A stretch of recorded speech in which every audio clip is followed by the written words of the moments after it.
Hey everybody, it's Ariel from Home Sweet Apartment, and tonight I'm going to teach you how to make my homemade soup.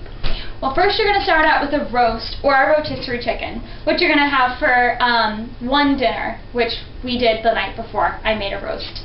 So then what you're going to do is when you're done with your roast and you've taken off most of the meat off the bones, you're going to go ahead and put it in your crock pot with some lukewarm water and let it sit overnight in your refrigerator. The next morning, you're going to put it in your crock pot on low and let it sit there for 8 to 12 hours stewing. And once all that's done, you'll get this beautiful homemade chicken broth that really didn't take anything at all, and all of the meat just falls off the bone, which makes making this chicken base really, really easy. So what you're going to do after that is you put some hot mittens on. You're going to pour it into a strainer or colander that's in a big pot to gather all of it. So now you're going to gently lift out the colander. And you'll see you have all the bones and pieces of chicken in there. Now the next thing you're going to do, I would suggest letting your chicken and your bones cool off for about 5 minutes and then coming back to them. Okay, so now you're back to your chicken and your bones.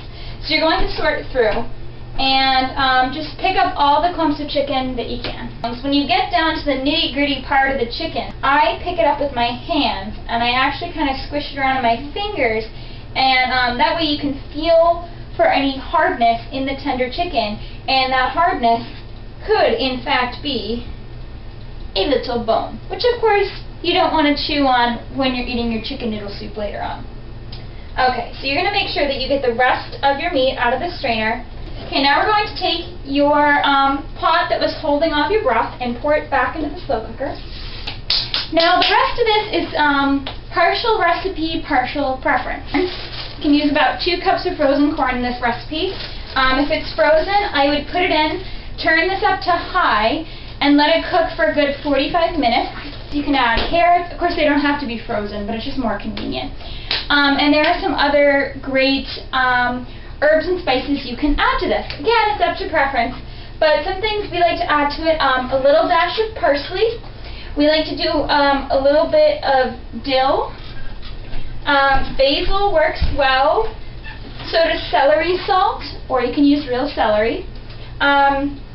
You can also use a little bit of thyme or seasoning salt. Basically your favorite herbs can go into this mix. I wouldn't go too crazy or put too much in it because it might be a little overwhelming. And it's already going to be kind of salty, and depending on the flavors you used when you originally made your rotisserie chicken is what's going to flavor your soup. Okay, so one last tip before you go ahead and eat your delicious soup. What I would do is I would boil your favorite kind of pasta for chicken noodle soup. I like to use egg noodles. They work really well in chicken noodle soup, and it's what most people put in there. If you want to get creative, you can also use, they make little stars. You can use orzo. You could even put rice in your chicken noodle soup. Or you can go ahead and make alphabet soup, which is always a favorite, and you can just cook some alphabets. So cook those to the manufacturer's instructions, and then add that into your broth. Give it a good stir again, along with all the other delicious things you've put in there and seasoned with, and you're ready to eat. So that's it for our warm winter favorite. If you like, subscribe. Bye!